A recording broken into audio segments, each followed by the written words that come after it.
Did you know at one point, this was considered beastly armor? From adamant longswords to the iconic abyssal whip, here's every best-in-slot gear setup from the very beginning of RuneScape through the old-school snapshot in August of 2007. I've always been fascinated with the early days of RuneScape and the nostalgia and cultural zeitgeist of the community, so I thought putting this list together would be fun. When I posted my first version of this list on Reddit 3 years ago, it blew up. Since then, I've updated the list considerably. I've spent many hours putting this list together, and it was way more complex than I ever thought. I went through every single game update post between 2001 and 2007 to find this information, and this first best in slot set has an awesome story. January 4th, 2001. On the first day RuneScape was publicly released, this was the coolest you could possibly look. An adamant two-hander, along with full adamant armor. What's amazing to me is that rune armor actually didn't even exist yet, even though it's in the name, RuneScape. Rune would not enter the game until 7 months later, alongside the ability to bank items besides just coins. Imagine if new players today were forced to be Ultimate Iron Men for the first 7 months of their account. Don't think they'd last very long. That was hypothetically the best in slot armor, but we have to ask ourselves, does it even count if these items were impossible to attain? No monsters dropped the adamant two-hand sword or plate body, no shops sold them, and no one had the mining or smithing levels to make them. So, although they were hypothetically the best in slot weapon in plate body, they really weren't the best until someone achieved the smithing level for it. And that someone was Blue Rose 13X, who was the rank 1 smither in Classic, and therefore the sole gatekeeper of the best weapons and armor not available in shops or from monster drops, at least initially. As such, we need to track her progress, plus 1 level from a Dwarven Stout boost, and how that impacted the actual versus hypothetical best gear. So this means our actual best in slot gear on this date was actually only an adamant longsword, adamant full helm, mithril plate body, and iron plate legs, which could all be bought in shops, and a bronze kite shield, which could probably be smithed soon. Although leather gloves and leather boots existed on this date in Classic, it was impossible to wear gloves with a plate body, and impossible to wear boots with plate legs or a plate skirt. Capes and rings also didn't even exist yet. If you're wondering why the longsword instead of the short sword, it's because all weapons had the same attack speed in Classic, so items like the two-hand sword, the battle axe, and longswords carried tremendous advantages over much weaker weapons like short swords and scimitars. It's very unlikely that anyone on the first day of a brand new game with a limited audience, with no knowledge of the game, that anyone had the stats or money necessary to actually equip or buy these items. Imagine you had a friend or a significant other with no knowledge of the game, start a Misthalin locked, PvP world locked, walking locked, free to play, Ultimate Iron Man today, and no stronghold of security. How long do you think it would take them to get 12.2k GP, level 30 attack, level 30 defense, and level 12 smithing? It's a lot more likely the previous armor set wasn't actually achieved until some undetermined point later in the first week. Here's a more realistic depiction of what the best gear probably looked like on the actual day of release. Steel full helm from Pesca, steel plate body and iron plate legs from Horvik, a steel longsword from the Varrock sword shop, and a wooden shield from the spawn north of Varrock. If we were to just look at all of the items that technically existed in RuneScape on the day of its release and brought them into the old school RuneScape engine of today, like a Snowflake Iron Man in old school, locked by each passing update, the best in slot gear would look a little different. An adamant scimitar, adamant full helm, adamant plate body, adamant plate legs, adamant kite shield, leather gloves, leather boots, gold necklace, and a bronze arrow. How do we define best in slot gear anyway? First and most important is applicable special effects, like the Salve Amulet, but only against the undead. So we'll ignore that. Then, a healthy balance of weapon speed, power/strength, and aim or accuracy, all collectively known as DPS or damage per second. Then, armor or defense, then prayer bonus, then tertiary stats like magic and ranged, then weight, which won't be applicable until RuneScape 2, and then finally, prestige or fashionscape as our tiebreaker. There are also effectively 3 main ways we're going to go about classifying and tracking best in slot gear through every update. Hypothetical best in slot on a historical date, actual best in slot, and best in slot in today's old school engine, limited by the original release date of the gear. Let's fast forward 2.5 weeks to the 21st of January 2001. Capes were introduced into the game, and therefore the black cape was alone able to stand and deliver However, a new best-in-slot item in all 3 of our categories here, dropped by the deadly Highwayman. We also have 2 other upgrades to our actual best-in-slot gear, the adamant plate legs being released in a shop with the release of Al-Kharid, and I estimate that it would have been possible for someone to have smithed at least an iron kite shield by this point. Now on to the 13th of February 2001. With the release of the Champions Guild came the release of the Cape of Champions, known today as merely a blue cape. While this cape has the same stats as the black cape above, it doesn't nearly carry the same prestige, at least not in 2001. This brings up our tiebreakers for the 2 different items of identical stats. Those would be rarity, prestige, weight, and fashionscape. Some of these could be arbitrary matters of opinion, but others are hard to refute. For example, in Old School, a Zuck helm and a regular Slayer helm are identical in function and stats, but one is very clearly much more prestigious than the other. Therefore, the Cape of Champions, which is only ever referred to as such now in the Wanted quest in Old School, is our best-in-slot upgrade for all 3 categories. I also estimate that by this date that someone had the ability to smith a steel kite shield, so that's a nice upgrade for our actual best-in-slot gear. Just 3 days later, on the 16th of February 2001, we saw the first next slot item with any stats in the Amulet of Accuracy from the Imp Catcher quest. This is an obvious and immediate upgrade to all 3 categories. Fun fact, when Vanilla Classic was closed to new accounts, this was actually a de facto discontinued item since there was no way to obtain it after the quest completion and no way to make a new account. A little over a month had passed, and I estimate by the 20th of March 2001 that someone had the smithing level to smith a mithril square shield, and within maybe another week, on the 27th of March, a mithril kite shield. There isn't a lot of great data to confirm this because the high scores early on would only show players online at that time and were not easily accessible on the website like they are today. So that made getting a nice reliable screenshot pretty difficult, especially if you were in a different time zone from someone.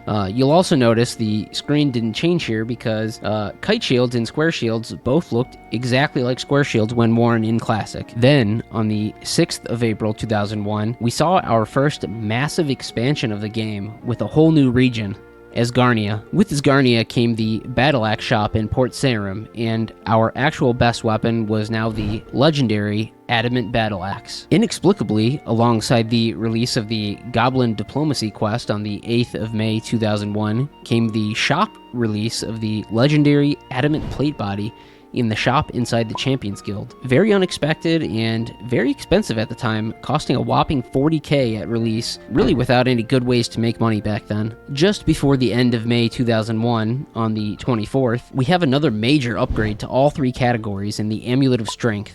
Also released on this date were rings, none of which ever had any stats or uses in Classic beyond alking and dating, I guess. Now, in Classic, we actually had 30 inventory slots, but the trade-off was that worn equipment was worn from the inventory, so anything worn would waste a very precious inventory slot that could be used on food or potions or picking up a drop from a monster, whatever the case might be. Therefore, in Classic, the best-in-slot ring was to simply not wear one. In Old School, we may take prestige into account and include the rare diamond ring as the best in slot since it doesn't weigh much and doesn't waste an inventory slot. 5 years and 1 day before the deadly Falador massacre on the 5th of June 2001, our main hero of this time period, Blue Rose 13X, reached level 77 smithing. Therefore, with a Dwarven Stout boost, Adamant Square Shields were now accessible in the game, and a big upgrade for our actual best-in-slot gear. On the 4th of July 2001, 225 years after the American Declaration of Independence set the sun on a hostile foreign empire who couldn't handle the banter of turning Boston Harbor into the world's largest teapot, Blue Rose 13X is once again our hero of the day. I estimate, based on known dates of her other levels, that this is approximately when she achieved level 81 smithing, which was good enough to boost up to the coveted Adamant Kite Shield. another upgrade to our actual best gear. And then, before that same month was even over, on the 25th of July 2001, it finally happened. Players erupted with joy across Gielinor, in the fan site forums alike. She finally did it. Blue Rose 13X reached level 83 smithing. No Dwarven Stout had ever been drunk so quickly after achieving a level, and she immediately got to work smithing the most elusive item that had remained unreachable since the release of the game 7 months ago, the adamant two-handed sword in all its glory. The wealthiest players in the game lined up just to have the chance to put their fortunes toward the ultimate goal that every player had dreamed of since first setting foot in Lumbridge. For the very first day in all of RuneScape history, the actual and hypothetical best-in-slot weapon was one and the same. The very next day, Jagex released the first rune items into the game via the Champions Guild shop and from lesser demons. For as quickly as the adamant two-handed sword had become the actual best weapon, not even 24 hours later, it was immediately replaced. The hypothetical and actual best weapon, helm, body, legs, shield, and gloves were now the very same. A rune longsword, a rune med helm, a rune chain body, rune plate legs, adamant kite shield, and leather gloves, which could be worn with a chain body, excluding the ring and ammo slot, which are arbitrary at this point anyway. The modern old school engine is nearly identical in every way to the other two setups. By the 13th of August, rune items could finally be smithed, including ones not sold in the Champions Guild or dropped by lesser demons. Greater demons were released along with the rune rocks as part of the wilderness expansion that was used to replace PKing in the main areas of the game. Therefore, with this update, a rune two-handed sword was technically the best possible available weapon, but not even the blindsided Blue Rose 13X, betrayed by Jagex not even a month prior, could smith that. Everyone could achieve a rune full helm from a greater demon or from another player who had obtained one. This was the first example of locking a top item to the wilderness to lure PVMers to their doom against PK or 8-hitter and his boys. In our hypothetical gear, any shield was now a downgrade, so the best in slot shield would be none. There were no changes to our actual best in slot gear besides the rune full helm. Under the old school engine, limited to items from released through the 13th of August, the rune scimitar would now be the best weapon and the rune kite shield would now be the best shield. More motivated than ever, a disappointed yet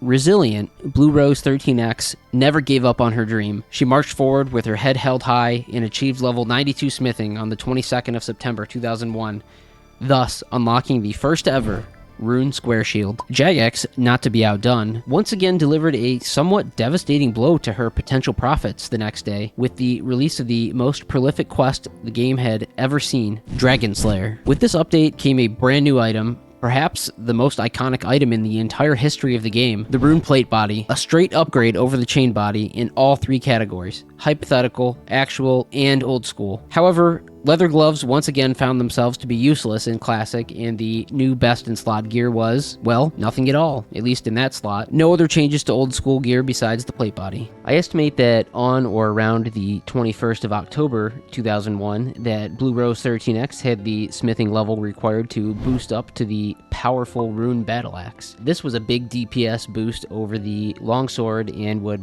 only ever be outclassed by the two-handed sword among all rune items for the rest of Classic. It's hard to pinpoint exact dates on this one, but approximately on or around the 9th of November in 2001, Blue Rose 13X reached level 96 smithing and could boost up to the rune kite shield, which was a direct upgrade over the square shield for our actual best in slot gear. Then, on the final day of November 2001, Blue Rose 13X finally did the impossible. She reached level 98 smithing and boosted up to the rune two-handed sword. It was finally available in the game. The wealthiest players paid top dollar just to have a chance to wield the raw power of the best sword the game had ever seen. A true legend who cemented her GOAT status that day, even if she never went on to achieve 99, although she did and became the first ever on the 13th of December. Shields were officially a downgrade, so the rune kite shield almost immediately lost its allure, at least to anyone who could afford the two-handed sword. This is where our hypothetical and actual best in slot gear permanently converged for the rest of Classic, excluding first quest completions and some RNG in the future. And then, the very next day, on the 1st of December 2001, Jagex actually came in on a Saturday just to release the rune three-handed sword, once again collapsing Blue Rose 13X's vice grip on her smithing monopoly. The item was a moderately rare drop from a Mind Goblin, which crashed the value of all other weapons. Nah, I'm only joking, of course, unless on the 8th of December, the ability to dye capes was released along with Aggie and Draenor Village, so the Cape of Champions had lost any meaning. Anyone could go visit Weiss and the Gardener in Falador Park, get some woad leaves, make some blue dye, and throw it on a cape straight from a highwayman. Now, the purple cape was technically the best cape since it was just the tiniest bit more difficult to attain. Made you look like royalty, at least in Classic. Again, it's cosmetic only, so one could argue it shouldn't be on here at all, but I mean, come on, look at the fashionscape here. This was the best historical cape and, debatably, but probably not, the best old school cape of all items available by this date. Besides the Christmas cracker drop and patching of some bugs, there were no updates for nearly 3 months while Jagex worked hard behind the scenes on the big membership expansion. So, like I said, during that dry period of no updates, there was technically, however briefly and unintentionally, the largest DPS change of all time on this list, but for all the wrong reasons. Around mid-January of 2002, Jagex had to take a small break from their membership project to fix this very big problem. It was sort of possible to equip a full inventory's worth of items. Let me explain. There was a bug that essentially allowed players to equip knives. Not throwing knives, but the same knife you might use for fletching or slashing webs today. It was originally intended that they would be equipable, so they were assigned some moderate stats on the release of Classic. However, the option to equip them was removed before release, while the stats were not removed. Someone figured out a way to equip not just one, but a whole inventory of them at the same time. Not only did you have the stats of your main weapon, say a rune two-handed sword, but you also had the additive stats of up to 28 or maybe 29 knives in addition to your main weapon stats. Obviously, this made you incredibly powerful. This was abused not just in PvP, but also in PvM to avoid risking anything of value at all while hunting for that elusive rune full helm in the deep wilderness. After the bug was patched, a rune two-hander plus 28 or 29 knives was no longer best in slot, and those who abused it were either temporarily banned for using it in PvM or permanently banned for using it in PvP. So there we go, one of the very first examples of PvM favoritism over PvP. On the 27th of February 2002, players could cross through the Taverley Gate for the very first time, if they were willing to pay a monthly fee. With it came unimaginable wealth and glory if you were willing to pay. This update served up the Heroes Quest and Lost City Quest among several others. It's unlikely that anyone actually had the stats to complete the Heroes Quest for about a week at least, seeing as some of the necessary skills came out on the same day as the quest. The Dragon Longsword, even in Classic, was likely best in slot for at least a few days, probably at least a week. After that, the Dragon Battle Axe and once again, the Rune Kite Shield would permanently remain the best in the game. In Old School, the Rune Scimitar would technically remain best in slot against anything with no defense, but as soon as accuracy becomes even slightly necessary against anything with any defensive stats, the Dragon Longsword would now be the best in slot for at least the next 3 years. Now, the next part here is maybe debatable, maybe even today. Some might say that the Amulet of Strength remained the best amulet through the rest of Classic unopposed. Others could make a good argument for the Amulet of Glory. While the Glory was obviously better in RuneScape 2, it wasn't quite so obvious in Classic. To understand why, we will need to get into some behaviors of the other 2 points of the combat triangle, and they may seem odd to anyone who never had the chance to play Classic before it permanently closed in 2018. And from a prestige perspective, technically the Dragonstone Ring would be an upgrade over the Diamond Ring. Think how many girlfriends that could have bought you in Classic before the high alch inflation caused by the release of RuneCraft in 2004. Although this is a melee-only best-in-slot video, we strangely need to talk about the differences in magic and ranged in Classic as well. All face-to-face combat was melee-based by default. If you ranged or maged an NPC, it would force you into melee combat upon retaliation, if not safe spotted. It was just not possible to use ranged in face-to-face combat at all, but strangely, you could concurrently use magic and melee at the same time. You could cast spells while in melee combat without interrupting or delaying any attacks. However, it's possible that a spell could fail and leave you unable to cast one for a certain period of time, maybe 30 seconds. So, for what the glory lacked in strength or power, and not by much, mind you, it allowed you to use your prayers for a bit longer and more accurately cast spells with less of a chance of failure. In active combat, using every tool available to you, I would declare the Amulet of Glory to have the higher ceiling. The Amulet of Strength certainly would have been a better choice for those with lower magic and prayer levels, or for those who just wanted to AFK for a bit. Then again, runes were very hard to come by and very expensive in bulk. Only Blue Rose 13X had that kind of money to train magic all the way to 99 unopposed on the high scores, thanks to her smithing monopoly. With the release of Fletching about a month later on the 25th of March 2002, rune arrows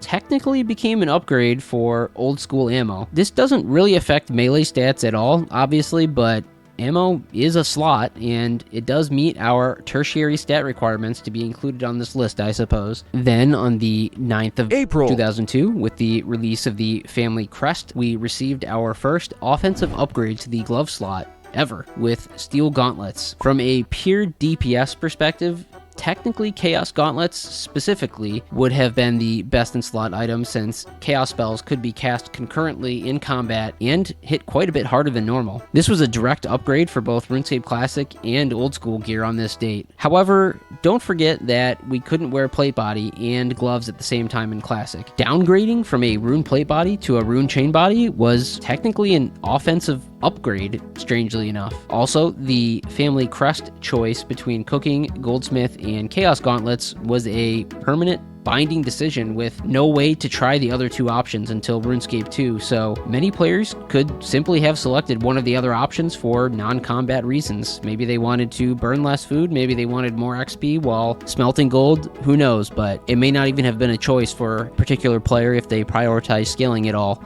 So we'll leave those Steel Gauntlets here for our actual best in slot gear, and Chaos Gauntlets for our hypothetical and old school gear. On the old school slot, I forgot about the Boots of Lightness, which technically meets one of our best in slot criteria. 6.5 months would pass before we got our next upgrade to best in slot gear with the release of the greatest challenge faced by any RuneScape player to date, on the 24th of September, the King Black Dragon, and with it, the Dragon Medhelm, a straight upgrade to the helm slot in both Classic and Old School. You could also obtain one of these bad boys from the rare drop table, but those were extremely rare drops from Fire Giants, Black Demons, and Black Dragons. Surely no one would be crazy enough to try killing 16,400 Fire Giants for just a minuscule meme drop rate chance of maybe possibly receiving this elusive drop, right? You've heard of the 666 massacre, no doubt, but what about the 333 massacre? We witnessed the original massacre of players in the mass grave known only as the Underground Pass, below the impassable mountain terrain leading to the then unknown lands to the west. On the release day of the quest, there were no guides, so every time you found out an item was needed, or maybe you needed more food, you had to leave and come back and navigate through it all over again. And if you forgot to teleport, you had to manually make your way out the entrance as well. Don't forget that every single worn item was using up an inventory slot. Death would have left all your valuables but 3 on the floor. Little did we know then that the Fragment of Saren was guilty of whispering in the ears of and corrupting anyone who dared to set foot in there, leading most to madness. Rumor has it that one adventurer was cruel enough to kill an innocent unicorn while under the influence of the fragment, but those who survived the madness and the other dangers of the trek escaped with a shiny new pair of Clank's gauntlets. These matched with the stats of the Steel Gauntlets perfectly, but the prestige alone outclassed the Steel Gauntlets altogether. Nearly half a year later, the final upgrades for Classic would come with the final quest of the game, a challenge greater than any other faced so far in the Legends quest. This quest might be easy in RuneScape 2 and Old School, but in Classic, we had turn-based combat and were locked into combat for 3 rounds at a time. If you interrupted the demon fight in Classic at all, it would reset all of its health back to full, so there was no eating, it drained your prayer dramatically, and you had to kill it all in one go, several times. Those who could pull off this feat were handsomely rewarded with the Cape of Legends, which was not only a massive stat upgrade, but more importantly, one of the greatest fashion nation-scape upgrades in RuneScape history. Access to the guild also gave you the chance to obtain, buy, and make your very own Dragon Square Shield. Both of these items were direct upgrades for both Classic and Old School and would remain so all the way through the launch of RuneScape 2 at the end of March of 2004, a date where we see another convergence of our remaining categories. So with the actual release of RuneScape 2 on the 29th of March 2004, we don't actually immediately see any upgrades to our best in slot gear, and we're going to have to wait until pretty late in April until we see our first upgrade. On April 20th, although it carried no stats, the new best in slot melee ring was the Ring of Recoil, technically. Of course, it will recoil 1 point of damage for every hit taken from an NPC, and then it'll break after so many uses. Maybe it's 40, I can't remember. But in any case, I guess technically it would increase your DPS depending on what you were fighting. Anything with any offensive capabilities, it could be a pretty significant upgrade, but you might need to bring more than one of them with you depending on what you were doing. Shortly after that, on the 5th of May, Treasure Trails were released. Although they shared the exact same stats as regular armor, trimmed armor now entered the game with all its prestige and rarity. This is a real upgrade in Old School, as it was awarded a small prayer bonus for God trimmed armor in 2014. It was only a cosmetic upgrade in RuneScape 2, historically speaking. Here we'll agree that the Sarah, Guthix, or Zambi plate body and plate legs or skirt were our new best in slot items, using prestige, rarity, etc. as our tiebreaker. On the 9th of August 2004, the game saw its first ever useful boot slot upgrade with climbing boots, a classic staple of an item that would certainly never have any controversy, for which I had the pleasure of interviewing Log.zip himself. This item carried a nice strength bonus, which made it the best pretty much everywhere, especially in the wilderness, since it was so powerful and so easy and cheap to replace. Why wouldn't you just knowingly stack up tens of thousands of them just before a planned split in nerf between rock climbing boots? I don't know. Seems like common sense to me. About a month later, on September 7th, the Calfight Queen boss entered the game, and with it, the great and glorious Dragon Chain Body, a new direct defensive upgrade, an incredibly expensive and rare one, no less. Later, near the beginning of November, on the 2nd, the Fremennik province was released, and with it, the Fremennik Trials quest and the Berserker Helm, a new offensive upgrade on an armor slot. Here we are on the 6th of December 2004. Here you might be wondering why the Dragon Scimitar is not the next upgrade with the release of the Monkey Madness quest. Well, that would be because the Dragon Scimitar didn't come out until the 1-year anniversary of RuneScape 2 on the 29th of March 2005. The Dragon Scimitar will probably still never be the best in slot. Let's head into 2005 and we'll talk a little bit more about it. Prior to the release of the Slayer skill at the end of the month, we finally got a matching leg slot for the Dragon Chain Body in the Dragon Plate legs and Dragon Plate skirt on the 17th of January 2005. Technically, despite the fragile egos of adolescent and teen boys at the time who would refuse to wear anything but the legs, the skirt was actually better than the legs because it used to weigh 1 kilogram less than the legs, and it sure cost a lot less too. In modern Old School, they weigh the same, but back then, the plate skirt specifically was technically best in slot. No one cared about that though, so hell yeah, Dragon Plate legs for the win. Woot! Anyway, the Slayer skill released on the 26th of January 2005, and with it, we had a new best-in-slot boots. Although it shared the same offensive strength bonus as the climbing boots, the rune boots were better defensively. No one actually had the level to boost up to 80 on the first day, so they were only hypothetically best-in-slot. I don't have any data on the race to boosting Slayer to 80 or 85 though, so we will stick with hypotheticals for now. I did request if July, the RuneScape historian, had the data, but it sounds like he did not. And you'll notice we still have not upgraded to the whip yet, so the Abyssal Whip actually did not come out with the Slayer skill. It came out very slightly later. So the day after you were all on a Valentine's Day date with your girlfriend who just went to another school, Jagex released a batch of Slayer updates, including one of the most iconic weapons ever, the Abyssal Whip, on the 15th of January 2005. Once again, it's hard to say when anyone actually had the level to kill Abyssal demons. This was such a massive upgrade over the Dragon Longsword that this was a very big deal. They were so rare and so expensive, especially early on that they were out of reach for most players for the longest time. Nonetheless, they did exist. By the time the Dragon Scimitar was released on the 29th of March 2005, it was already overshadowed by the Abyssal Whip. Nonetheless, the best in slot for those who couldn't afford to buy a whip. There's a chance that no one could boost to 85 by this date, so it's possible that for a brief period of time that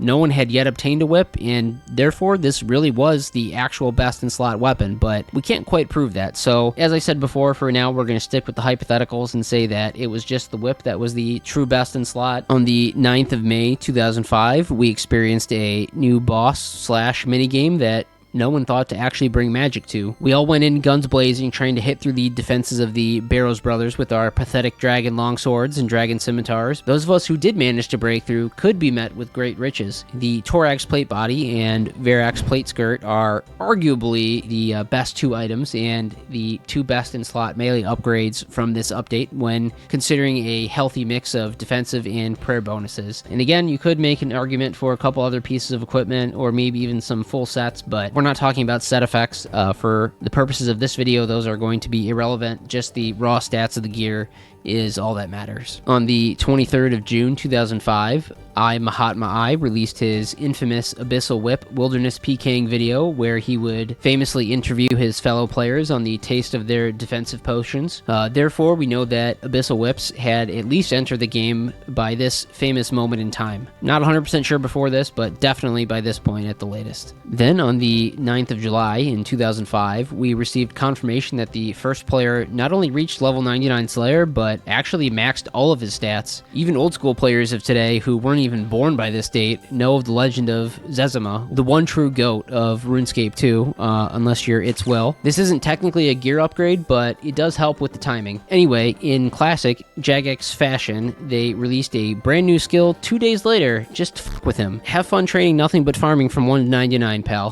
One day before Green Day released their album asking us to wake up Billy Joe Armstrong after the end of the month, Jagex was busy releasing content on the 19th of September for their American idiots and idiots all around the world with the release of the Tazar and More All Rec region. In this first batch, the only direct upgrade was the Obsidian Shield, but things would really heat up after waking him up. On the 4th of October 2005, not only were Onyxes and therefore Amulets of Fury a direct and indisputable next slot upgrade, the most skilled PVMers could also don the incredible animated fire cape with flowing lava on it. You would be the most popular kid in school with one of these on your back until one of your jealous friends condescendingly asked if you still played RuneScape, and you hid your hobby for the next 20 years. Not that I'm still bitter about it. You, Henry, you jealous noob. We caught you still playing in high school too, you hypocrite. You probably still have a combat bracelet and obsidian cape even today in old school. Jagex decided to commit to this whole fiction of the combat triangle, and I mean really commit to it, by releasing the Dagannoth King's bosses on the 7th of November 2005. With it, we saw another direct upgrade in our ring slot, this time with the Berserker ring. That would be the last upgrade of the year. On to 2006. For as quickly as we got rings for each side of the combat triangle, just 4 months later on the Ides of March of 2006, we got Barrows gloves. The best Tribid gloves still to this day, and those would remain best in slot for all three combat styles for at least the rest of RuneScape 2. A week after the Falador massacre on the 13th of June 2006, the community was just devastated and in need of a bit of a pick-me-up. Jagex delivered with the Warriors Guild and the brand new Rune Defender. That would actually be the last upgrade of the year though. Things are really starting to slow down. Remember back in Classic we were having multiple updates per week, and now we're, maybe lucky to get an upgrade once every 6 months. After 6.5 months of the same stale gear and just 2 short days after the Swift Kit riot, we finally got something new on the 4th of January 2007. With the release of the Barbarian Assault minigame also came the infamous Fighter Torso to kick off the first updates and upgrades of 2007. About a month later, on the 6th of February 2007, the upgrades continued with the Helm of Niatisnot finally replacing our Berserker Helm from 2004. Not only did it have better defensive and offensive stats, but It also had a solid prayer bonus and no negative mage or ranged stats, so really possibly a good Tribrid helm. Now, with the release of Implings and Puro, technically we also have a new best in slot item of the Dragon Arrow on the 11th of June 2007. Just 1 week later, on the 18th of June, we got our final upgrade of 2007, at least on the old school timeline, and it sure was, and still is, pretty rare. The Dragonfire Shield not only offered tremendous defensive stats, Dragonfire protection, and a great strength bonus, but it can also blast powerful Dragon Breath at an enemy in a moment of desperation. And there you have it, the evolution of best in slot gear until old school.